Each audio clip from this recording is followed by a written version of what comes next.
What's up, friends, family, fans, everybody out there? We're back at Blade's Banter. We're here to break down the Big Ten, talk about Purdue.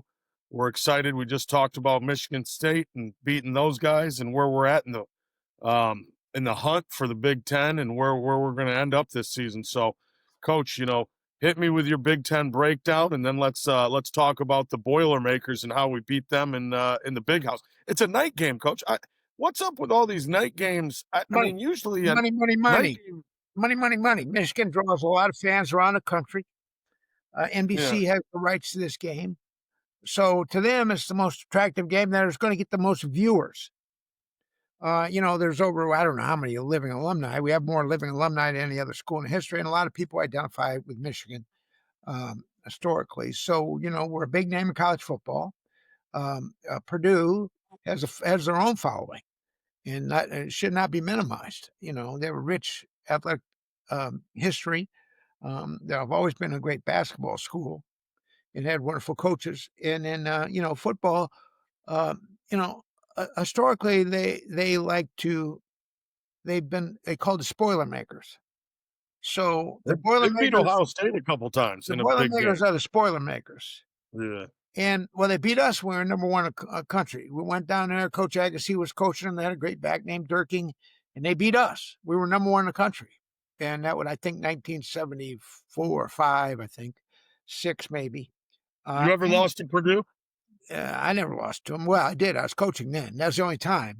But Yeah. so Purdue's had great players. They've had the great Bob Greasy, who gave us the great Brian Greasy. Thank you, great Bob Greasy, for letting your son come to Michigan. But so when we look around the league, clearly some dumb guy said, "Who's to say that UCLA can't go into Bloomington and beat Indiana?" That was that was that's not a very astute guy who said that. And they had been three in a row, and they were starting to play with confidence, momentum, and then Indiana just annihilated them. And Hey, you said Iowa was scary. You said Iowa's Iowa's they scary. Now, Iowa will, you got to remember, Indiana went to Iowa City and only won by 5 points. That's the only close game they've had.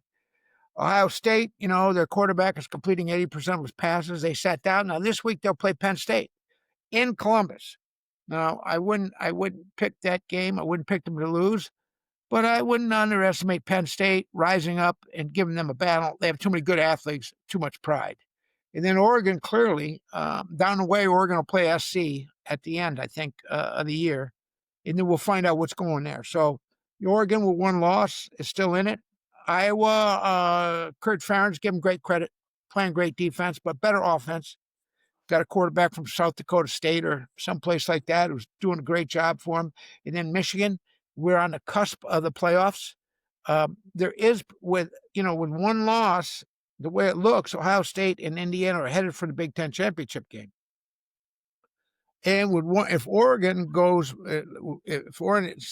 ends up with one loss, and their great quarterback got hurt, but the second kid came in and played fabulous, lights out. They're a great backup there. So they'll go. And then Iowa, Michigan, and USC all could get in the college football playoff, but a lot of work to do for all those guys. And they have to play great football. But first things first, we've got to play Purdue. Now, Purdue, let's talk for a minute about Purdue.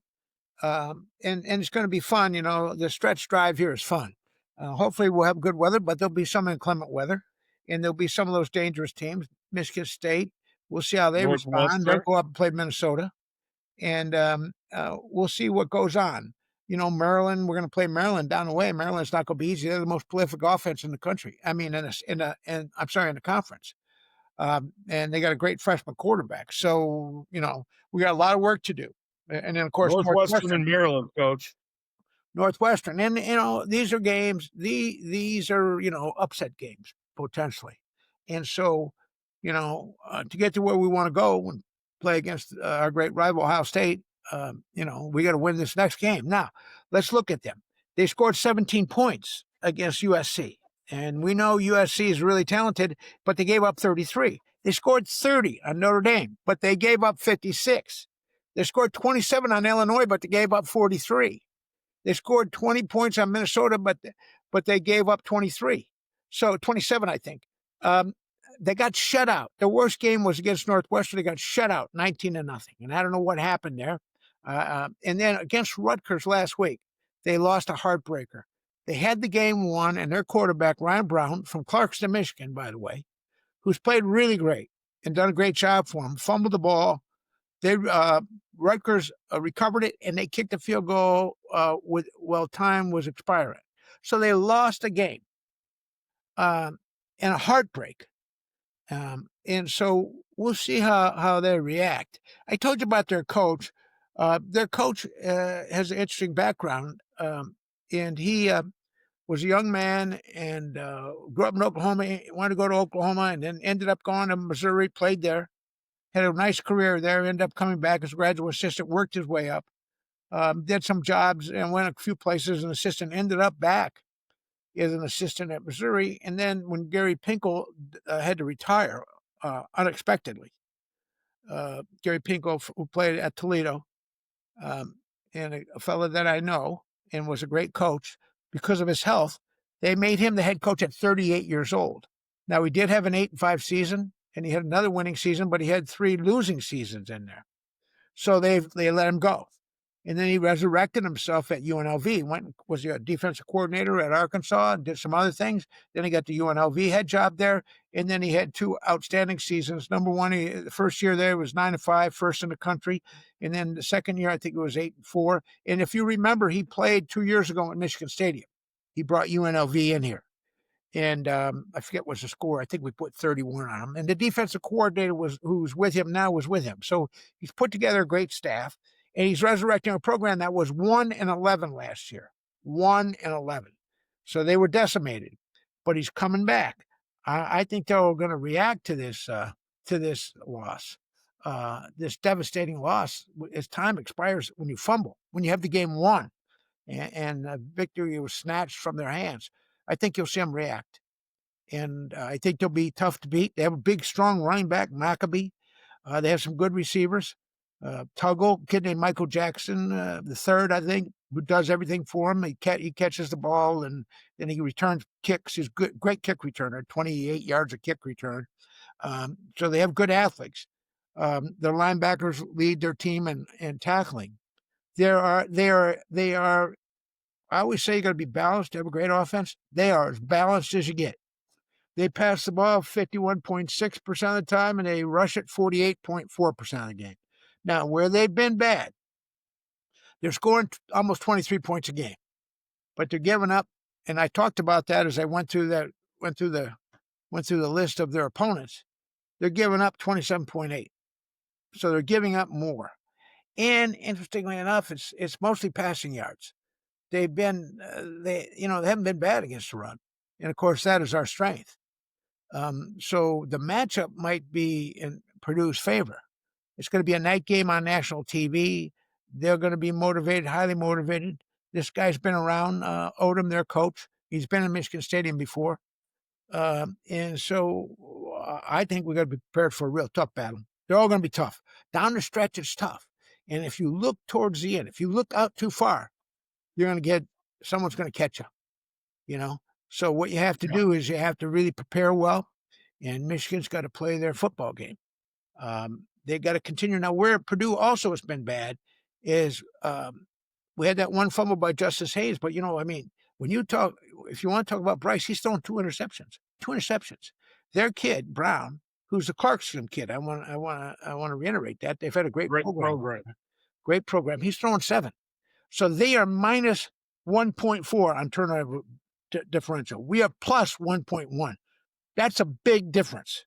When you add that all up there, that's almost 3 turnovers. And we found out against Washington what happens when you get 3 turnovers a game. You're very difficult to beat. And Washington, of course, rebounded last week and looked great. They have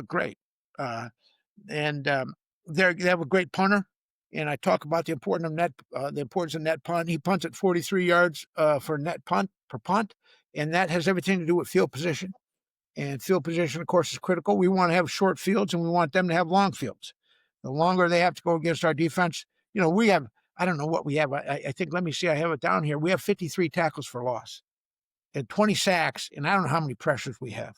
Barnum had some good pressures last week too. Part of it is I think they're paying attention to Barnum, so our guy on the backside, either TJ guy or Moore, is able to get single blocked, and the open tackle is proven ineffective in blocking those guys. And they come over on the backside and put a lot of pressure. We're also getting more push up front. And I know Rajon Berry limped out last game, and I hope he's back because he's playing pretty good football right now. We're doing pretty good in the inside there. And we talked about Rolder. We need Cole Sullivan back. Hausman is our leader. And the defensive backs, they've done some they've done some good job coverages. But sometimes our front and our coverage haven't been in sync, and that's what causes some of these plays against us. But as long as we can limit a team, we limit Purdue to 77 yards rushing. And that's what we've done. Then Purdue will be forced to pass. Now, remember, they've been balanced, and he wants to be balanced. Yeah. Our backers are finally figuring out where to drop in Wink's defense too. It takes some time. Where's the pressure? Who's showing all this different stuff? So we've done a lot better each game since I talked about that, dropping to where we need to drop and finding the man who our hot receiver. We got to find him and get our hands on him, look him up, get in passing lanes, all that stuff. I thought our linebackers did a lot better against Michigan State. One guy you're talking about, a quarterback who really can run. I mean, that kid can run, Aiden Childs. So yeah, he did a good job. Now, Brown can run. He's not going to be as elusive, but he's run effectively. He's run for like 20 yards a game. So he's going to race the second leading rusher. So he's going to come out of the pocket and rush. So we have to make sure we get him in the pocket, put pressure on him. But the big thing we have to do is force him into passing situations. And we talk about bad plays on first down. Bad play on first down, and we want to win third down conversions. We're pretty good. Third down efficiency on defense, we're 36.8. That's pretty good. Now, they're 35.9. So third down, their defense has been good, but they're giving up all these points. I think that weakness is probably in their secondary. We're better. Now, we've improved our third down efficiency. We're over 40 now. Over 40, almost 41, 40.5. And they're only 39. And you got to be over 40 from an offensive standpoint. You want to win 50% of the time. That's what JJ did. We were successful on 50% of our third down conversions when JJ was quarterbacking us to the national championship. So you want to get up there close to 50, and you want to, of course, get low 30s defensively. Their kid is completing 59% of our passes. Our kid is completing 61. On paper, a team that's only won a couple games and just lost a heartbreaking game. And they said so after. They said after the game it was devastating to them to lose in the final seconds. A game that they had won actually in every way you could win, except they fumbled the ball and Rutgers kicked a field goal to beat them as the seconds ticked off. So some of it we'll see how they react to that. We're coming off the momentum of a rivalry victory, but there could be the biggest challenge is to come up for every game. That's hard for college kids. It's hard for professionals. We've seen teams come out flat for the Super Bowl inexplicably, and sometimes you expend so much effort getting there that you're exhausted by the time you get there. So, we spent that was a lot. I expended a lot of energy during the course of that game. The Michigan State fans expended a lot of energy. We were all exhausted at the end of that game, and the players are too. But you got to come back. You got to be resilient. You got to put it behind you. You got to look forward and never look in the rearview mirror. Look forward and win the first series of downs. Don't give them big plays and get big plays. And one of the things we did last week is we had big plays. We had big plays running the ball, and we had some real big plays. I could think of 3 runs, maybe 4. Justice Haynes had 2, and then Bryce had 1, and then of course the long run for a touchdown by Marshall. So and Marsh caught some big balls, but then defensively, Rolder had some huge plays on fourth down.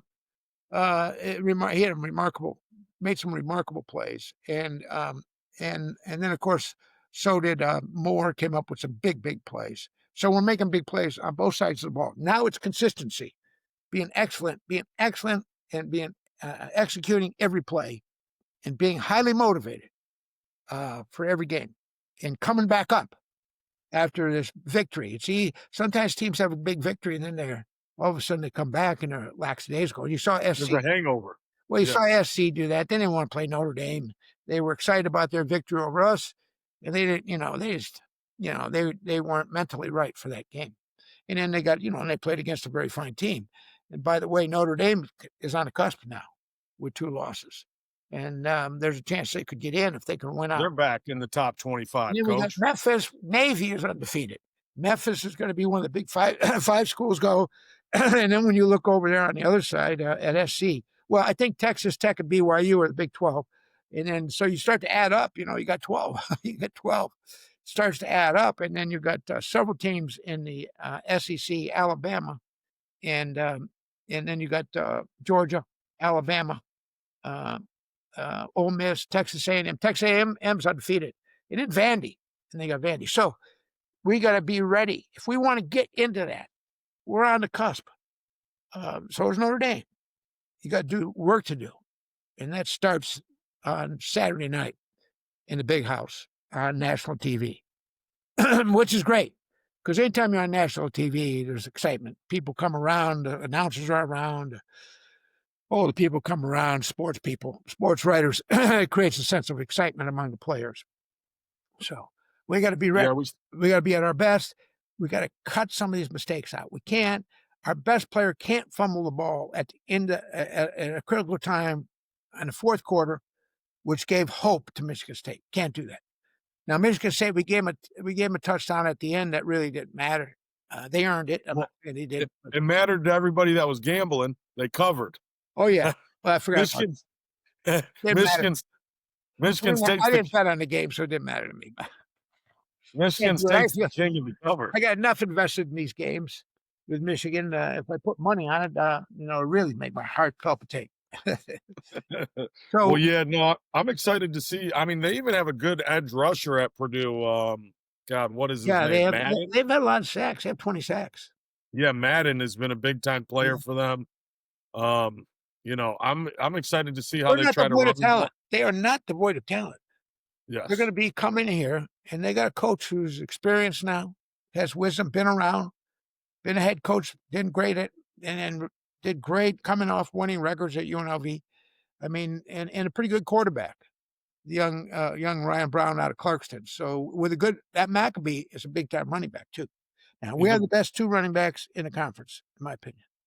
I mean, we have, and I haven't looked at them all. And I like the kid at Washington. The 2 backs at Ohio State are really good, or 3. I mean, they got 3 down there. But geez, our guys are rising to the occasion, and they're running with determination. They're just determined runners, and they're breaking tackles, and just doing a great job for us. Yeah, I'm excited to see how our defensive line. They're going to try to run the ball on us. They run the ball downhill. They're a downhill football team. He practices like that, so they're going to be good on defense a little bit too, or on Yeah, they throw a little more defense. than they run. So Yeah. they're gonna now some of the, it's a little deceiving now when I talk about run pass ratio, because a lot of people throw the ball out quick, and that is in effect a run. That's a run. They just get the ball. Throwing the ball behind the line of scrimmage. Yeah, a lot of screens, a lot of stuff like that. I mean, Everybody does. Everybody does. Oh, And the, that's like, so when I say they throw the ball more than they run, probably not. If you calculate those as percentage plays where it's either a completion or no gain or a pretty good game. Now, one of the things I'm going to say about it, I want our guys to get outside when they catch the ball. Everybody comes from the inside. So sometimes we run the ball back in, and it's imperceptible to me. I don't know why we catch a punt when you can run down the sideline clearly for 20 yards and try to go across the field to get into a return. That doesn't make sense. You teach that. Catch the ball. You see open area, you go. Forget about the return. Forget about getting into the wall. You know what I mean? Only if you catch the ball in the middle. When you're trapped on the sideline and you got room to get up the sideline and negate the field percentage, negate the punt. And there needs to be more communication with the returner and the guys that are like our cornerbacks. I don't know. Samaj, I mean, we got to get a good return guy. And if he's not the guy, I love him and I'm not critical, but maybe I am. You know, there's great return guys out there, and so there's portals out there, and there's NIL money, so go get one. Yeah. Well, That's a big deal uh, when you can, mitigate a long punt with a big return, and that's field position, man. Well, one thing that, I wanted to talk to you about is that, and that people out there, they don't, everybody wants, five-star quarterback. He would come and pass for 1,000,000 yards. This kid's grown up in between our eyes. He's been in some hostile environments. He's been in the Coliseum. He went up to Michigan State. He went to Oklahoma. He's been already, and he's growing up in front of our eyes. He's making the right plays. This game, they're giving up 250 yards passing a game. I'm excited to see him drop back, get some balls out fast, Protect get some confidence. protect 'em, please. Yes. So protect him and then get him some more confidence as it goes. He's building throughout the season. I mean, there's a long runway left, coach. There's going to be a lot of things that happen. A lot of those teams in the top 10 are going to be playing some really tough games, including Ohio State, playing Penn State and Michigan down the stretch. There's going to be, a lot of things are going to change in the next I couple think weeks, and Indiana I'm gets Penn State too. yeah, Indiana to me looks tremendous, and they got momentum. And they're playing great defense. Now, Ohio State's given up less than a touchdown a game. Now, if Arch Manning would have completed any balls, I think Texas could have won that game. He had some wide open receivers. He just couldn't. He was yeah, tremendously ineffective that game. Uh, yeah. and guys were wide open. So I don't want to hear about it. It's one thing not to be fooled by the coverages and stuff like that, but a guy's wide open, it's wide open. You could see him that nobody's around. Pitch and catch. No one's around Yep. him. Throw the ball to him and cleanly. But so I talked about how good Aiden Childs was. He went 8 for 8 during a period of time there, and just really sliced right through us. But then of course we got to him, and he threw some balls in the ground and um, threw a ball up, and so you know it's tough. Play consistent, be consistent. Don't make big mistakes. Well, how do you get your team up for this game, coach? We just had a big victory. They haven't won a game in the Big Ten. It's, they're the spoiler makers. I mean, how do we get Well, them going? number one, you rely on tradition. There's a tradition in Michigan, and the tradition is that we always come out and give our very best. We're playing at home, uh, under the lights. All your parents, family, friends, girlfriends, everybody's going to be there. Grandmothers, grandfathers. So that'll motivate you. Our crowd will motivate them. We have a great crowd. We have wonderful followers. We have passionate people, as good as any fans in the world. In my opinion, any sport, and they're going to be excited for the team. And now, Sharon, when you win a game like that, you got to come. You got to be happy, but you got to point out the mistakes aggressively and and make it tough on them, and let them know that. So you won this game, but we're playing for more than just one victory. So we got to come back and we got to get right. And you depend a lot on your seniors. The seniors on this team have won the national championship, and they've been around. And they played when they were freshmen. They played in a CFP game, many of them, or even when they were sophomores. So you rely on those guys in the locker room. Uh, say, hey man, this is how you got to do it. You got to come up every game. You cannot let down. And Well, a couple of years ago when when Blake Corum got hurt, Illinois had a good team. They almost knocked us off. And they were not as good as this Illinois team. They had a great back, Chase Brown, and now plays for the Bengals. But so we got to be ready. You just always got to be ready. That's the challenge of it. That's a challenge that's a coaching challenge to get young kids up mentally for every game. And so mental is the physical is 4-1. Motivation, performance. We always talk about the relationship. So we got to be highly motivated, and we have to anticipate that they're going to come in highly motivated. So we need to dissuade them right away. And the way you do that is hit them right away, hit them hard. I talked about one of the keys I said last week is that we out physical Michigan State. Now Michigan State didn't back off, but I do think we were more physical yep. on both sides of the ball, and I think Well, and that's why we won. Frankly, yeah, it's the expectation for the position. It's the standard that we set at Michigan. Like you always talk about, you can't get too high, you can't get too low. That way, if you're always competing against yourself and playing your best, you can show up for the games like this, and you can show up for Ohio State. You So play your very best and one of account the things and I give your think best. about Marshall, he's got competition, man. He sits there, watch Justice Haynes, who's a hell. You look at that guy and say, "Holy cow!" Then you get your chance. You better go in there and run your ass off, and he Yep, does. He does. He yep. responds. So we have competition. We need competition within positions. We do have it on defense. We're not as deep. Hopefully, the Bowles kid will give us depth there if Cole's out. But we have a lot of good. We got ton of guys. I don't even know the guys on defensive line and the edge guys. We have a lot of good players in those positions, and we have a lot of defensive backs. So if you don't play well, then you don't play. Then you sit down. You make a mistake, you sit down, and that gets you your attention. Competition's a good thing, and particularly when you have competition of position, and then you have Breeds excellence. yep, no question. Competition breeds Yeah, if excellence. you just think you're going to play no matter what, you throw your hat out there, and they're not going to ever substitute. You Yeah. can't have it that way. You got to know, son. You start making mistakes, you're going to sit down. There'll be somebody Well, else that will fill your position. well, Coach, if you don't got anything else about Purdue, we'll go back. We'll go into our final segments. All right, let's do that.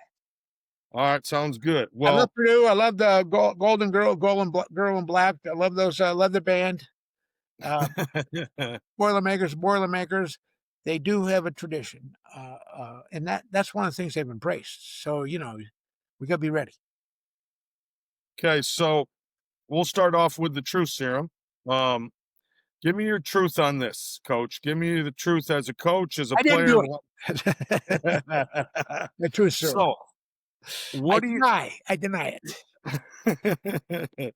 I gotta inject you with it to get it out of you. No, So rest versus play. I know you talked about this a little bit. We're banged up.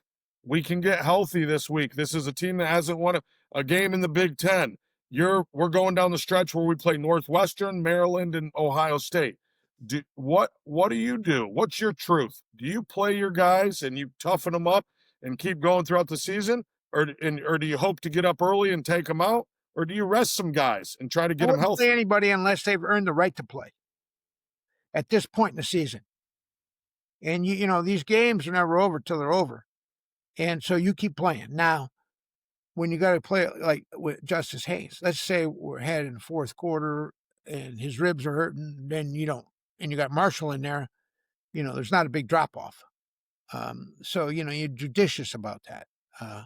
But I don't know if someone you only I don't like wholesale. I want to get kids experience, but if they've earned the right, they have to earn the right. That's by being great in practice and demonstrating that they're prepared and ready to play to the coaches.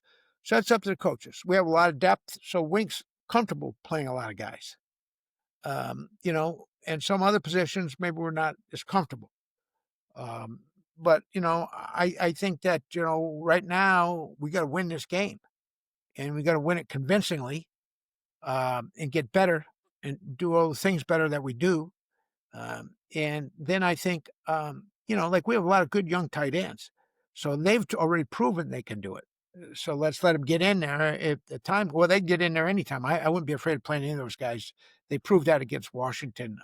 Those young tight ends, Zach Marshall and the other kid, they're ready to go. Those tight ends. So Klein better be at his best, and Hogan better be at his best, because Yep, you got two young kids at their heels. So anyway, I think that's Sharon's going to make that call, and it's only based. You have to practice great. If you don't practice well, you haven't earned the right to play. yep, So, but I don't think now. I don't look. I think this is going to be a game that's going to go to the end. So I don't think we're going to be faced with that resting people. yep, I don't like doing that. You play. We're down at the end. They're going to have a bye week after this. So let's put it all out there against Purdue, and let's not anticipate that we're going to have the ability to substitute. If there are players that we can and good players that there's no drop off when we rest them, similar to the Marshall and Justice Haynes situation, then you do that, no question. And they do that on defense too. They substitute a lot of people, keep them fresh, and that's good too. The big guys in there get fresh; they can rush the passer, and we have we have TJ Guy, and then we got a lot of good edge guys that are backing up right now. So that's how I do it. Yeah, I hear you, coach. It's funny because you think you start talking about that kind of stuff as a coaching staff, and then you're down to the wire with the team. You don't talk about it, and then all of a sudden you get to get more people in because you're Well, not there's focusing. someday, you do talk about, boy, I'd like to get him in when we get the chance. I think he's ready. So Yeah. those things, conversations are out. You have those conversations and you say, I'm not saying we're going to put him in, at the beginning with the game's in a balance, but if we do get a chance, I think he's earned the right to get in there and I think he'll do well. You do talk about those things, your own personnel, and you talk about that in a group. Well, now you imagine yourself, you're down at State Street at old Coach and Four's barbershop. We're doing Coach Blade's barbershop talk. Everybody now, even in me, an old coach is saying, "Hey, open up the playbook. What are you doing? Why aren't you throwing the ball? Why aren't you doing this? Why aren't you do that?" So, what is your experience? You talked about Penn State. We ran the ball 32 times in a row. Last week, we didn't pass for many yards. Well, people So, didn't know that J.J. McCarthy was hurt. That's why he did that. That's one of the reasons he did that. I Against agree. Michigan State, there were 9 He men had a up. role. I understand, but so now people don't, people aren't taking any of that stuff into account. Everybody wants them to open up the playbook. Now we're winning games running the ball, but we also need Bryce to get experience passing the ball to win us games that are out of reach, and we can't just run it down people's throat. What do you think, Coach? Do we need to open up the playbook? Is he progressing the kid how he's supposed to progress him? Where are you at with this? Opening up the playbook I think talk with that the everybody's. defense will dictate what we do. So I Yep. just talked to our 1980 team, and we went through the season, and we went up to play Minnesota, and Minnesota put 8 men up, and we ran the ball 72% of the time and passed it 28. That was our statistics, and so they wanted to shut the run off, so we threw the ball. We threw the ball on first down. We had just Anthony Carter, one of the great players ever played in Michigan. Just an unbelievable guy and player. And Tony Carter, scored right away. And so they continue to do it all through the game. We continue to pass. So we should go up there with the run pass option. And if there's a lot of men up there, then we should be able to check into a pass. And so that's how we do it. We're going to do it not on and so what Sharon did, he didn't care. Now, one of the things you did see when Marshall broke that long run to really end the game, when you put all those men up there and you break through the line of scrimmage, then the running back has one person to beat, a safety, who, if he makes a mistake and is flat-footed, has to tackle you in the open field, and he couldn't tackle Marshall in the open field. He made a move on the kid and left him in the dust. So when you're able to break through the line like that, you get big plays. So Sharon is a patient man. He believes in the offensive line. He's an offensive lineman.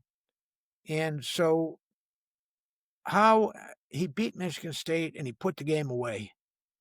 And so when they had a lot of men up, and historically you would take advantage of that by passing, even some small possession, just release the tight end, small possession passing. But, we chose not to do that, and he put the game away. So his strategy, I'm not going to argue with, but and it's been effective. And that's to his great credit. But if they start the game with a lot of men like that up on line scrimmage, we have to be prepared to check into a pass, and we got to pass effectively Yeah. to beat them. And that's going to happen. Mark my words. They're going to put men up. They're going to force us to pass. If I was them, what would you do? If you Oh, were their defensive absolutely. coordinator, what would you do? Yeah, You're not absolutely. going to run Same. down my throat. I'm going to force them to pass the ball on me. That's why I was interested. Michigan State did the opposite, so that's why it was an And interesting. that's why I say let's shut their run off and make them one-dimensional. So what they're going Yep. to do is make us one-dimensional and force us in. Now, Sharon's still going to run it. And we're going to get positive yards. What we happen to do is, we bring in 2 tight ends, and we got Bredesen there, and so we get a hat on just about every man. Now the safeties come up typically and make plays on us, but we get positive yards. So and that takes an accumulative effects on a defense. We pound them down. Yeah. By the end, those 2, 3 yard runs, you got to remember they become 6, 7, 8, and then we break a big one. That's what happens, and we do it because physically and that's what we have to be more physical than Purdue. We have to out physical Purdue, and part of that is going to be running it, and maybe not running it. Now if they put 11 men in off tackle, maybe we should run the other side, but when they gang up there, um, uh, that takes a toll on them. And if we can get hat on a hat, positive yards, it'll be good. Let's run the quarterback a little more. Boy, it was sure effective when they ran him out of there on that called run play. So particularly inside the red zone, I think they don't account for the quarterback. So if they're ganging up, the other thing we can do is bootleg him and run pass option and tell him to run if he's got space. Yeah, I agree. They gave him a couple nakeds last game, but they could do a little more with that. Yeah. Now, last segment, coach. We never get to the segment because we usually run over.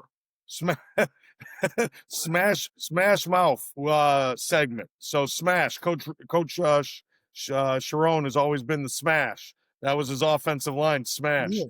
Um, God bless who him. do you who do you think will win us the game? The offensive line or the defense? If you had to pick one, I think they both will win us obviously together. They win us the game. But Well, who's you going to win it on LOS, line of scrimmage. You win it. You win these games on line of scrimmage. I think our so? defense. I think our defense. If the other guys don't score, Yeah, if you get a touchdown, kick a field goal or two, then you win. So I think our defensive line is really starting to punch the guys inside. Um, you know, um, and they're big, strong kids. Kid from Clemson, the Trey, couple Treys in there. We got 2 Treys, and then we got Rashawn, and then we have guys that are coming in back, younger players coming in back and up there doing a nice job in there. And then the edge guys are a handful. Barnum and Moore. Geez, I don't think we probably had the best pair of edge guys in the country. I mean, yeah. I mean, I'd like to see other teams that have players that can And get off the ball like them, coach. like They that. get off the ball, man. I think, if I recall, I think there were some pretty good players out there at Oklahoma, but and we have good players on the edge, and those guys are proven to make big plays. So the defensive line and this happened. We saw it in the Super Bowl. When you have a great defensive line, you can rush 4 and still get pressure. Then you can cover everybody, and you don't have to blitz. And then when you do blitz, you almost always get home. So, and we found that's what the Eagles did to Mahomes, the great Patrick Mahomes.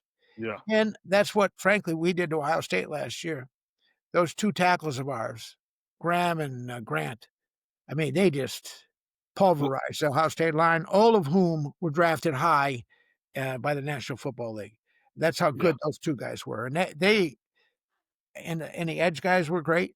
And I mean, the front guys they just were spectacular. Then the kid ran. If you remember, Howard came out of there, and then he got smoked, and he wasn't the same the rest of the game. He got hit hard by one of our defensive backs.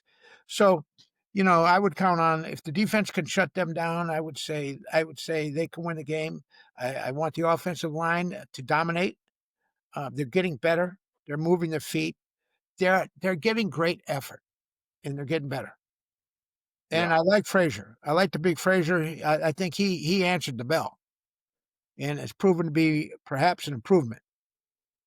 Number 77. Well, I agree, coach. I appreciate it. I think, hey, coach, I think it's time for you to come out of retirement and go back into coaching. There's a lot of openings. So if you can, hey, and a lot of money that you might make more than the 20,000 you made back in the day. Whether I needed it or not, so we could had to worry about making the house payment.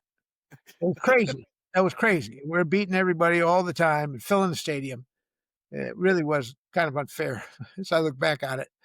Not that I would do it any other way. It's remarkable the amount of money that they're paying these coaches. That's the market. I think Yep. I don't think the administrators are very smart how they do this. And they got in this thing. And so, but what happens is, so who were the big winners last week? Who the last couple of weeks? Franklin, who's a millionaire, and Yeah. then Chip Kelly. Well, now Brian Kelly. Brian Kelly's Brian yeah. Kelly. Chip Yeah. Kelly's coaching pro football again somewhere at Raiders, I think. Yeah. And so those guys, they walk away with 50 million. I mean, for God's sake. So I don't feel bad for them, but it's amazing. So they're paying Odom 6.2 at, I just read Purdue. that, in Yeah. at Purdue. And so that's a big program and that's a big job, but geez, that's a lot of money. So I'd do it for, I'd do it for 1.2. Yeah, exactly. I'll take a pay cut. Just 200,000 I'll do it for. Yeah. Well, I appreciate. Poe never thought about money. He didn't care about it. He didn't, he didn't really. It was not his motivation. And so he, for a long time, guys that weren't even close to being as good as he was, uh, were getting paid more. It's, Yeah. but when he had a family, and it's not fair. So things have changed, but maybe the pendulum always comes back. But they get paid a lot of money. So when they get paid a lot of money, what these dumb guys do is then they give them these buyout things, but they pay them forever, which is stupid. Where does that happen? That doesn't happen in private business. Hey, it's Yeah, not so. I mean, you get golden parachute, but you don't get that. Well, now everybody looks at Texas A&M and they go, "Oh, yeah, this is a great idea." But you're not. Not everybody's going to get that Texas A&M coach. Well, I got to go, coach. All I right, brother. appreciate. Go Thank you. blue. Go blue. Yeah. Beat Purdue. Talk to you. Amen. Talk to you soon.